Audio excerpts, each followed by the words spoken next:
Hvorfor må vi ikke være her? Er det lige dagen i dag, synes du? Ja, det synes jeg.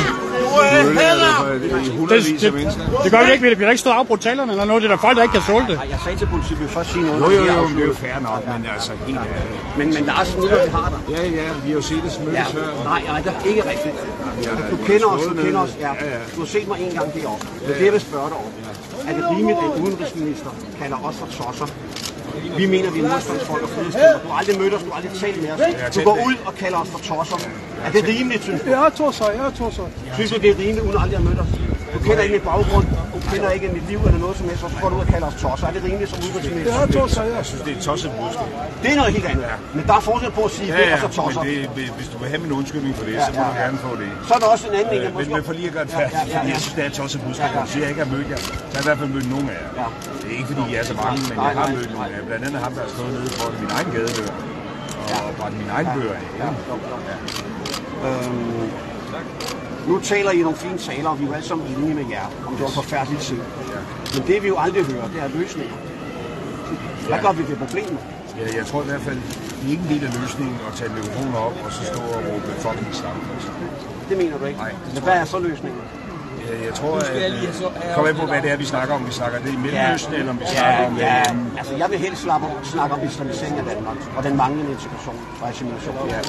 Hvad gør vi ved den? Nu har vi prøvet snart i 6 årtier, og vi ser, hvad der sker på vores gader i dag. Vi kan ikke jo sige, at den er velintegreret, med tusindvis af pro-palæstinensiske demonstrationer, der opfordrer til had og drab. Jeg er helt med på, at der står også nogle tossede budskaber der og råber højt i en megafon. Men vi håber i det mindste ikke, at nogen skal slås ihjel eller udryddes.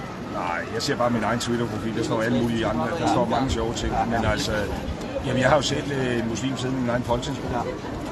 Jeg har muslim på kollegaer, og jeg har dyrket sprog. Det er jo ikke et angreb på den enkelte muslim. Nej, men jeg tror, det bliver oversat på den måde. Ja, men det er så godt, vi har det nu, og så kan vi jo sige, at det ikke er det, det drejer sig om. Det drejer sig om islam som en ideologi, og vi mener ikke, at islam gør Danmark til et bedre land. Hvis du mener, at islam gør til et bedre land, så kan jeg godt forstå, at du bliver islamofil og gerne vil have mere islam. Jeg er ikke islamofobi. Altså, islamofil.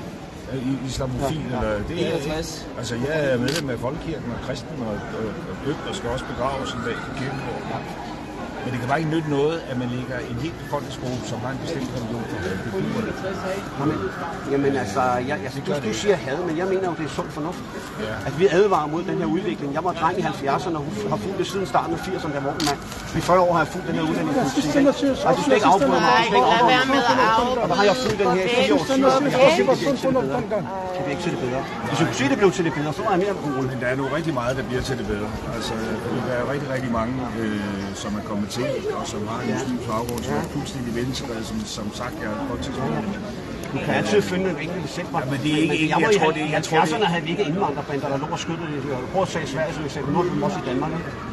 Det havde vi ikke i 70'erne. Vi havde ikke det der udtal af skylderier. Selvfølgelig kan man finde enkelte eksempler, men når du siger, at man kan finde enkelte eksempler på nogen, der klarer sig godt, så vil jeg sige, at man kan finde enkelte eksempler på nogen, der ikke gør. Men det er jo ikke så meget, om man ligesom klarer sig godt. Du heller ikke repræsenterer danskerne, som de er flest. Nej, men jeg tror faktisk, at vi repræsenterer ret mange. Men der er en grund til, at der ikke står så mange her. Det er fordi, de er bange for islam og muslimer og blive genkendt. Både på deres arbejdsplads, familiært, men også ude på gadebilledet. Det er det grund. Vi kan jo se på Facebook, vi har dem jo alle sammen, der Asger Moen og Lars Hedegaard og alle nævnt, de har samme holdning som os. Den lige afdøde Søren Krab har samme holdning som os. Islam er farlig, islam er had, islam er blod, det er det vi mener. Vi kender islams historie, vi har sat os rigtig godt ind i tingene, det er ikke noget vi bare står og finder på. Vi kan dokumentere alt, hvad vi står og siger, det kan ligge for. Enig. Så er det så.